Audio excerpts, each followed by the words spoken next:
Can you remember a more life-changing year than 2020? Over 1 million lives were lost in the pandemic, cities were locked down, and protests swept the streets. This also marked the year that Joe Rogan inspired the great California exodus as well. This place is gonna sink. Watch, as soon as I leave, boom. But even on a smaller level, our day-to-day lives changed as well. Zoom meetings replaced our coffee meetings with our friends. Masks became mandatory, and a lot of people actually transitioned into remote work from home. Also, Among Us blew up this year too. While some of us really thrived during these times, there's a lot of us who struggled a lot as well. Some of us lost our primary source of income thinking about, how am I even going to make rent?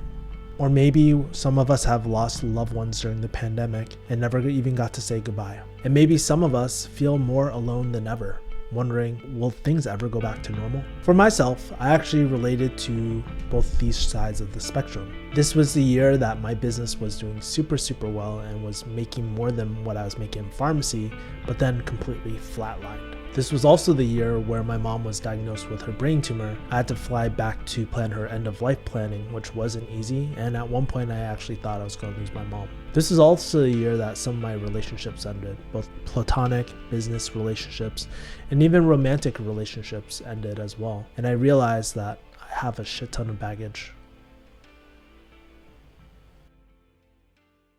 And finally, at the end of this year, I felt like I almost lost everything in my life. So I doubled down on myself, doubled down on my well-being. I invested into my business for 2021, business coaching, YouTube coaching, personal trainer, and hired a therapist too. And I'm pretty sure that you have a very similar story as well. So today I'm going to be talking about the 20 lessons I learned in 2020, and I'm going to round up the biggest lessons I learned. I'll be sharing these lessons on both on a lighthearted level and on a deep level as well. But I'd love to kind of hear what happened during your 2020. What were some of the best moments, worst moments? Let me know. And by the way, if you're new to this channel, my name is Kevin. I'm actually a former pharmacist, YouTuber, and entrepreneur as well. And on this channel, we explore the people, the strategies, the tools that help us live a happier, more productive, kick-ass life. And on this channel, we talk about everything from entrepreneurship, productivity, and also personal development as well. So if you're interested in these type of topics, hey, consider subscribing to my channel. But today we are going to talk about the 20 lessons I learned in 2020. Lesson 1. I learned that quitting coffee was not as hard as I thought. If you didn't know me before, I was actually really addicted to coffee. I would do something called coffee cheers every single morning where I would drink coffee. I've been probably a coffee addict since my senior year of college, believe it or not. And if anyone knew me in my life, they knew that coffee was life for me. It was my drug of choice, and I would constantly sip on it when I was working. But one day, actually during quarantine, I realized I had a problem when I drank a whole bottle of chameleon cold brew concentrate right in less than 12 hours.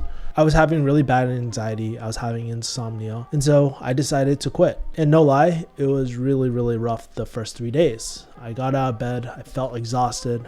But over time, it got a lot better.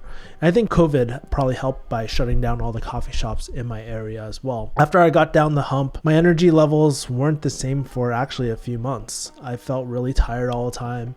And I was like, man, I really need coffee. But that kind of furthered the point where I really need to quit, no lie, right?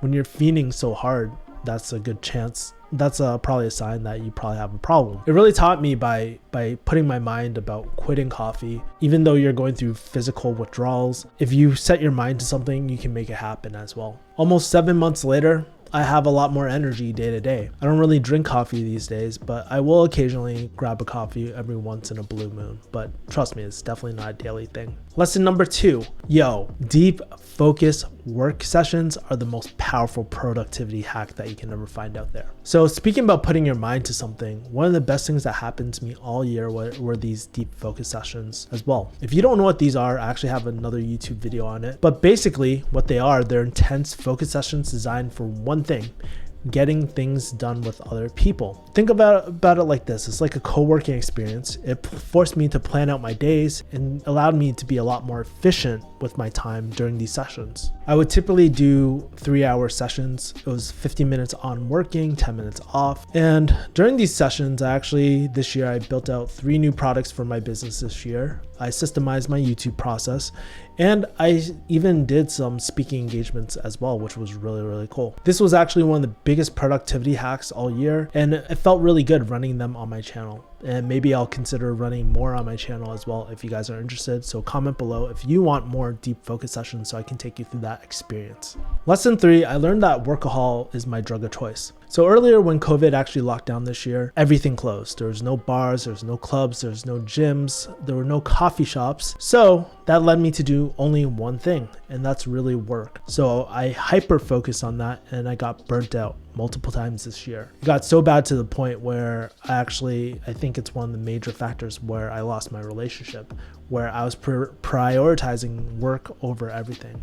And much like my coffee addiction that I was telling you earlier, I had a problem. And so one of the best things that I did all year was I got a therapist, and I realized that I default to work so I could keep busy so I wouldn't have to feel my emotions. I opened up to a lot of my friends who felt the same way, and we actually became a lot closer, but might be an Asian thing, right? So I've learned to kind of value the importance of taking a step back, not doing everything all at once, allowing myself a little bit more space so I can have better ideas for my business. And surprisingly, it's been a lot more productive because I can think of better ideas. Lesson 4, I learned to appreciate my relationships a lot more. When I take a look at last year, I spent a lot more time prioritizing my work over what mattered a lot more, relationships. Especially with COVID, it started making me feel like I didn't really truly appreciate those moments, and I took for granted those times where we could just chop it up with our friends and grab a coffee and just even hit the bar, or clubs. I remember during my pharmacy days too, I would not want to go on vacations because I want to save more money, which was kind of stupid, right? And even when I did go on vacations, all I wanted to do was just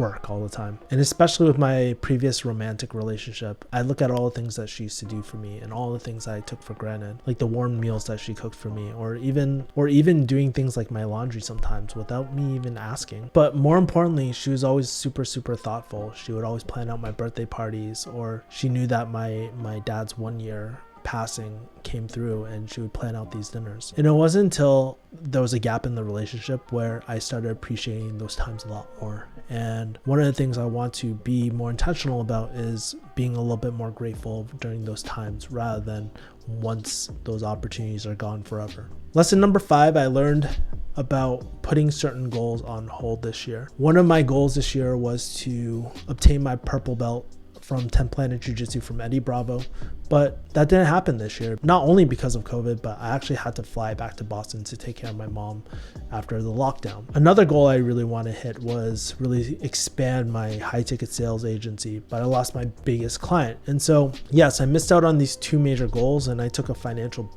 beating this year, but I realized some of these things are just not in my control, and it forced me to adapt in other ways. For example, I started doubling down on my personal brand, and I started doubling down on coaching as well. And I've just learned this year to just release all expectations, not to say I'm not driven by my goals, but release the expectations, surrender to my situation, and pivot and make changes as well. Focus on what I can control more than ever. I've been really indoctrinating myself with stoic thought and thinking about everything that I can control. What the there's an ant. Lesson 6, I actually learned how to use digital marketing tools. For y'all that don't know, I actually absolutely sucked at using technology back then. I was not very good with using tools, building websites. I always felt like, hey, I'm not that type to be really, really super tech savvy. But I think sometimes what I learned this year was that you have to be very careful about what you say you can do, what you say you can't do. So I rewrote my story on tech savviness. Instead of feeling like, wow, this is a pain in the ass, I reframed it to like, dude, this feels like playing with Legos. For me, Legos were my favorite toys, so that's why I think about that.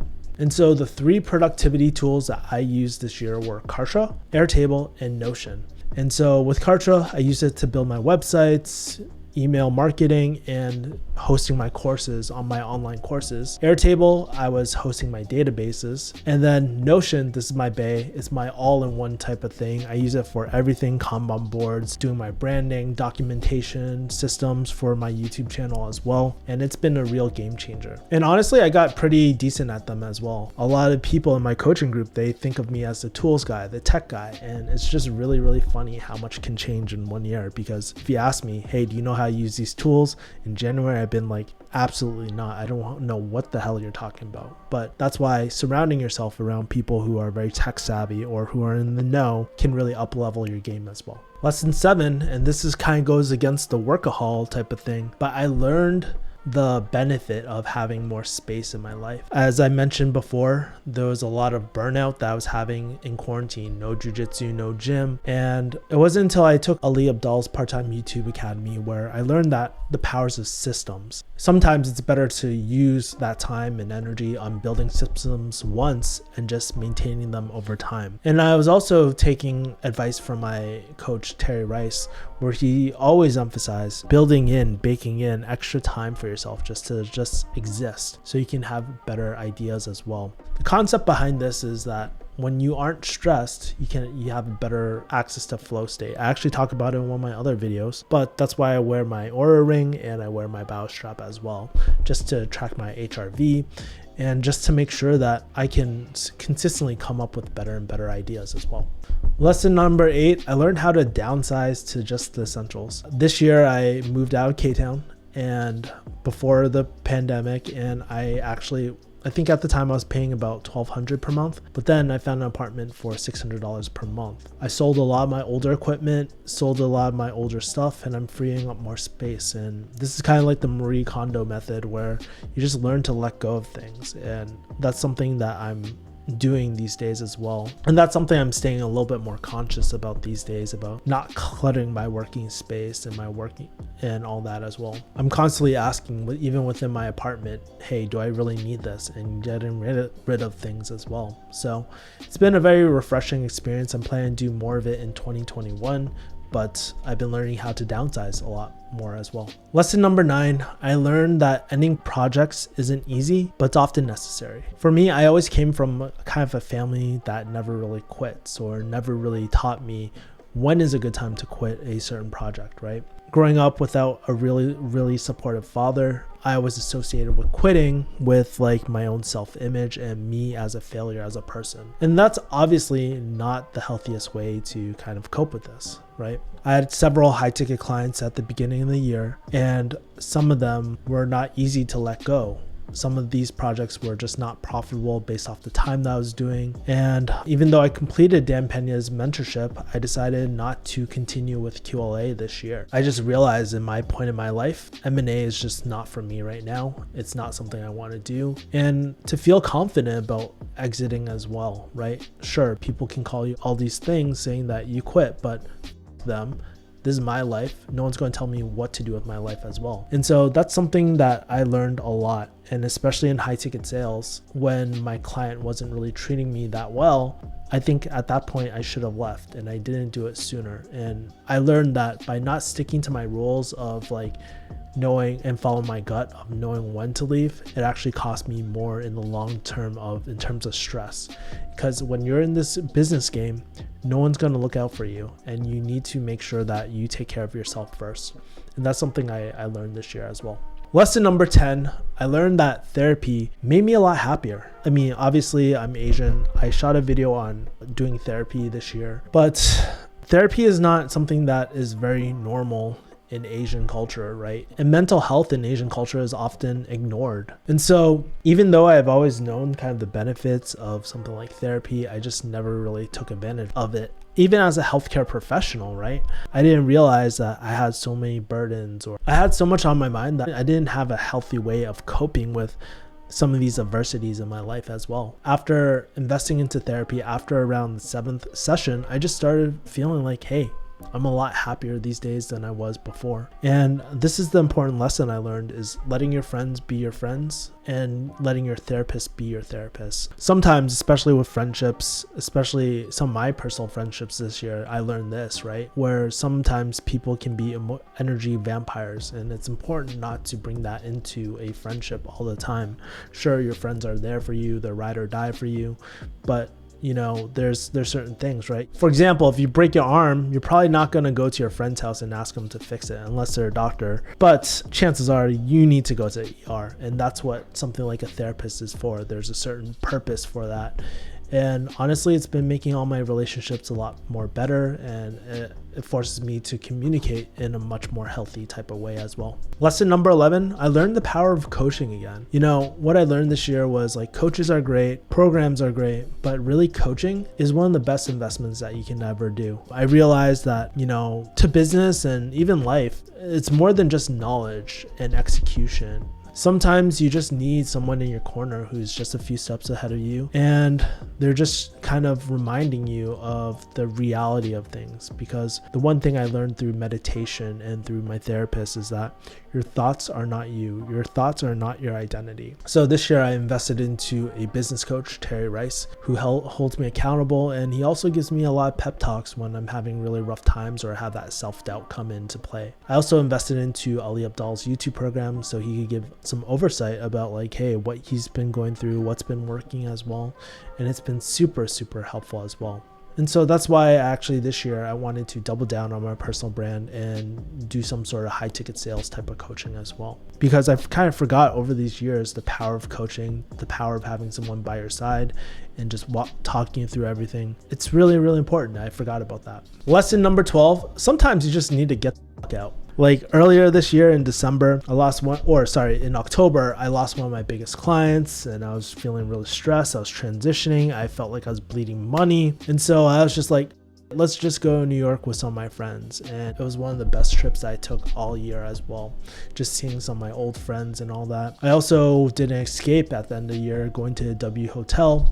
And it was just really great just getting away, because it allows me to change my environment and just go back into seeing new things, thinking differently. You wouldn't imagine the power of just traveling as well. And that's something I want to carry in 2021 as well during my weekends, giving myself a little bit more space to go back into nature, back into doing fun shit and not working all the time as well. Lesson number 13, I learned that I actually have a lot of trouble asking for help and accepting help from people as well. So near the end of the year, I actually had a few months that were really bad financially. It got so bad where I had to liquidate some assets. I lost one of my biggest clients. And that's when I also decided to take a step back and double down on myself financially. I told a lot of my entrepreneurial friends, and a lot of them provided their services free for me. Like, for example, my friend Eugene Choi, he gave me a neurohacking session. My old hypnotherapist, she felt my pain and where I was at, and then she gave me a free hypnotherapy session. Even one of my friends, she actually offered to pay for 8 hours of executive VA assistant as well. What I realized is that sometimes we all fall off the horse and we don't do too well. What I learned is that sometimes in our quest to be more independent or to be like this fucking boss, sometimes we have to accept help from other people. And sometimes there's this book called The Go-Giver, and the best gift that you can give to someone sometimes is just be opening to receiving as well. And that's something I really forgot about, you know, and those services, those people that have really helped me, they actually helped have one of my biggest days ever as an entrepreneur. Just a few days ago, I actually did a 3,001 day, believe it or not, because of those assets I set up in December, which feels really, really good. But I know that is something I need to do a lot better, is ask for help and receive help as well. Lesson number 14, I learned that I need to be a lot more patient with my goals. Typically, I feel I'm very aggressive with my goals, and sometimes I'm too aggressive and I miss my mark. And a lot of the time, this comes from just feeling behind in life as well. Things like Instagram and all these other apps that we have sometimes makes me feel like shit. I feel like I'm totally sucking ass and I'm just behind everyone. And what I realized too with goals, sometimes you just have to have the patience in it. This year, I really connected with spirituality a lot more. And what I learned was like, as long as I'm doing my best, the universe will connect you to amazing opportunities. Yes, this is a little woo-woo, I guess, in terms of this concept, but this year I had a lot of opportunities. Like I was featured on two virtual summits as well, had speaking engagements. I had a lot of different opportunities pop up in my life just all of a sudden because I said a prayer to the universe. And even if it's not real, and even if you don't believe in the universe or any of this as well, staying relaxed will just help you in a better flow state to create better ideas. This is still a very new concept for me, and sometimes I find myself very combative against it because I want to feel like everything is under my control sometimes, but it allows me to just hyper focus on the things I actually have control, right? Especially being 32 now and seeing a lot of my friends get married and pop out kids and all this sort of stuff. It has me thinking about my timeline too, but I know that, my timeline is a lot different because I'm doing a lot more different things. I'm starting off my business, trying to scale it, trying to be successful in my business as well. And not only I'm being successful in my business right now as well. And so it requires a different level of commitment in my life that is very different from my friends and family as well. So I need to keep that in mind. And actually surrounding myself around fellow entrepreneurs, it really helps as well. Lesson number 15, I learned that believing in the universe helps you overcome adversity. For the longest time, like I mentioned before, I believe that believing in the universe is super woo-woo, super hippie. And I was just like, why not? Just give it a shot. My coach was telling me to do it. My neurohacking coach was telling me to do it. And what I learned was whether you believe it or not, whether it's true or not, trusting in the universe is one of the best things that you can do because it allows you to surrender into your pain and your situation. Keep in mind, this doesn't mean that you don't do anything about it, but it means coming to terms that you don't have control over every single little thing. And sometimes we have to just trust by staying relaxed. Those are when the best ideas will come out, and that we can pivot and adjust along the way. There's this really great book called Psycho-Cybernetics where it talks about a torpedo and it relies on negative feedback to adjust its path. And so that's something I try to keep in mind as well. Lesson number 16, I learned the power of biometrics. So if you can't tell, I have a bio strap here, I have an Oura ring over here, and I started tracking my sleep and my HRV as well. I can literally see the difference when I meditate and when I don't meditate in terms of my stress levels. And HRV is the number one metric that I track. Higher the number, the less stressed you are. Lower the number, the more stressed you're at as well. I can monitor my sleep patterns. So when I realized that when I'm going through my most productive modes, my HRV is through the roof. I'm really happy, I'm really relaxed. But when I'm stressed, when I feel burdened, that's when I'm struggling. That's when I'm least productive. That's when I'm not in flow. That's when things aren't going so right in my life as well. And so by tracking my HRV, I'm able to pivot, control the things I need to, like relaxing, meditation, and all these practices as well, my daily meditation as well. Funny thing enough, I haven't been really good at doing my morning routine. And so I've noticed my HRV plummeting as well. So that's not really great. Lesson number 17, I learned that this year I really enjoy walking around the mall, chopping up with my friends, or reading a book. And so yes, one of the things I'm trying to do is really lean down. And one of the easiest ways to do it is just walking around. I've heard this myth or whatever about 10,000 steps per day. And honestly, it's really been changing my life. I feel like I get to catch up on all the things and gives me a space to really have better ideas as well. Sometimes I'll do it on the treadmill, sometimes I'll do it around the mall, but either way, I typically walk for about an hour, and that is one of the highlights of my day, believe it or not. That's how you know you're getting old as fuck too. Lesson number 18, I learned that celebrating my wins is really hard coming from an Asian background. One of the things that I was always really bad at is like just thinking never enough, like that Asian dad syndrome where you're always moving the goalposts and you never for once you ask like, hey, good job, Kevin. And what I realized, that's this form of kind of like self-sabotage and actually will kill your productivity. If you never celebrate the wins and get that dopamine hit, it doesn't make a certain task sustainable for a long term. And through things like coaching, I started to ask myself, hey, what went really well this week? What could have gone better? And how can I use my unfair advantages to work a little bit smarter as well? And so this is kind of a new concept that I'm implementing. And I noticed myself wanting to do even more work, and work doesn't feel like this dread, or doing this YouTube channel doesn't feel like doing this dread anymore, where I just feel very proud of my work these days. And that's something that's been helping a lot. Lesson 19, I learned that making friends is the best investments that you can make. Investing the time, the money, not saying that you should pay off your friends, but even like taking them out to eat, having those experiences, I think that's super, super undervalued, and a lot of people don't do it enough, including myself.